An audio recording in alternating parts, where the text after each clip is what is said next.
Hello students. So in this video lecture I am going to tell how you can write a recursive function to obtain the running sum of first n natural numbers. So to write a recursive function, it is always better to just first of all we should know how many inputs are required for the function and what type of output your function is going to generate. So for that, if we consider a function as a black box and let me name my function as net. So in this particular function I just need to give the value of this n. So this n will be my input and the output that I will expect, it will be the sum of first n natural number. So since this n, it will be of integer type, so the type of input that our function is going to expect, it will be of integer type. And since this function is going to sum the first n natural number, and since natural numbers they are integer type, so the sum that we are going to obtain, it will also be of integer data type. So it means that I can declare a function something like this: int net int n. Okay, so this will be my function declaration, in which this particular int will refer to the data type that my function is going to generate. It will be of integer type. This is the name of my function, and inside the parentheses this indicates how many inputs and what type of input I have to provide to call this function. Okay, so if I want to write a program, then I will start with hash include stdio.h, and then since function declaration should be before int main, so I will write this function declaration as int name of the function followed by the arguments that I need to provide. Okay, now I can write a main program int main, and inside the main function I will first declare this variable n, and the value for this n I will ask user to enter. So scanf %d %n. So with this statement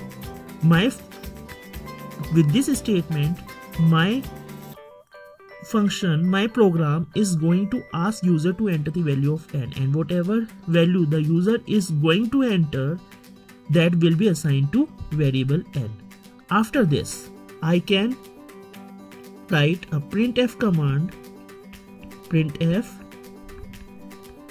sum is or sum of first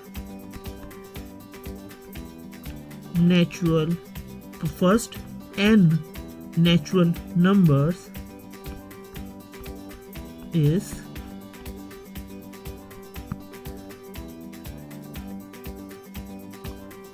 %d. Okay, is %d, and over here for this %d I will put n, so the value of n will be printed over here, and for this %d I will write net bracket n. So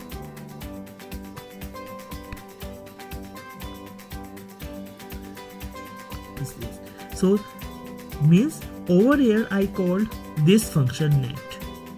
Okay, and the argument or the value that I passed is the value that is entered by the user, and then return 0 and the end of our main program. Okay, so this will be our main program. Now our last task is to define the function. So the function, to define the function, we will write this int net int n. And after that we will write a code to define the function. Now since over here our task is to write a recursive function, so for this we should put some recursiveness should be there in the function. So for recursiveness, if we write something like this, if n is equals to 1, then return 1, else return n plus net n minus 1, and then end. So our function definition will be something like this. Now let's see how this function definition is going to work.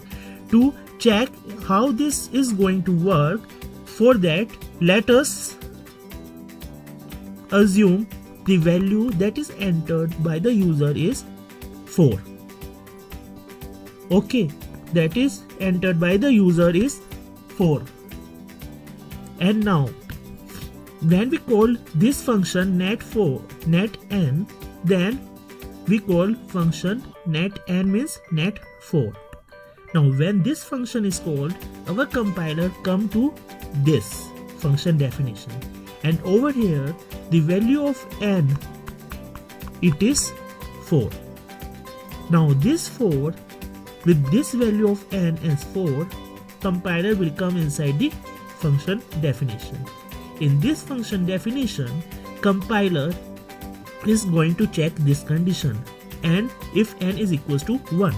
Since it is not equals to 1, so compiler will execute the statement that is written in this else statement. Over here it is return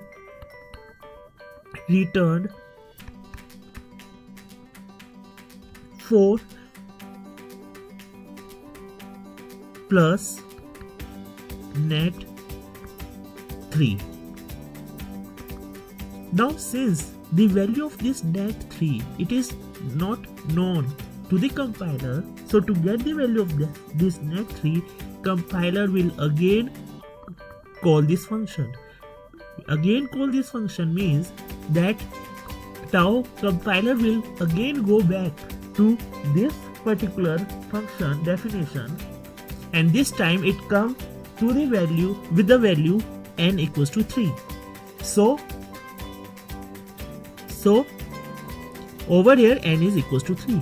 Now again it will check this condition if n is equals to 1. Now again, since n is not equals to 1, n is 3, so again it will execute this statement, and it will be 3 plus net 2. 3 minus 1 net 2. Sorry, it will be, this will be capital, over here it will be capital N. Okay, it will be capital N. Let me correct it.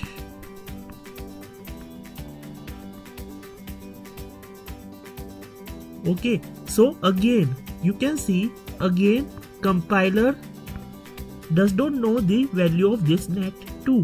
So again compiler have to go back to the function definition, and this time the value of n is 2.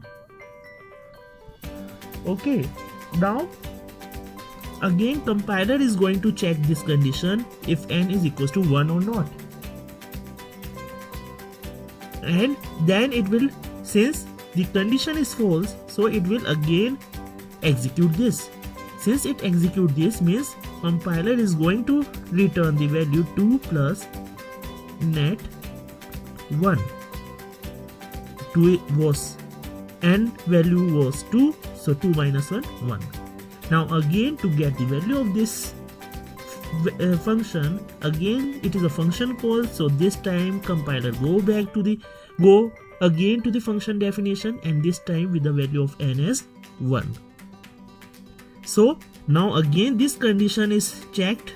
Now this time, since the value of n is 1, so condition is true, so compiler is going to return 1. So this time compiler will return value 1. So once the compiler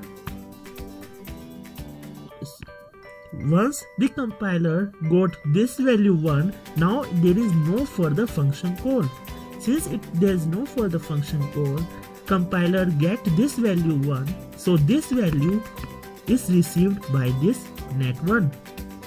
So 1 will be placed over here, 1 plus 2, it becomes 3, and after becoming 3, this 3 will be returned to net2.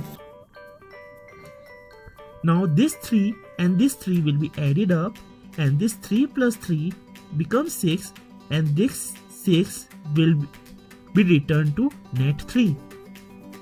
Now this 6 plus 4, it makes 10, so this 10 will be returned to this net4, and this net4 means that it will return to our main function, and then it will be displayed. This 10 will be displayed over here. Okay, so you can see, as in recursive function, it is always that we start from one function, we make another function call, we make another function call, we make another function call, and we keep on doing it unless and until we get some absolute value. Means unless and until there is no further function call. And once we reach that point,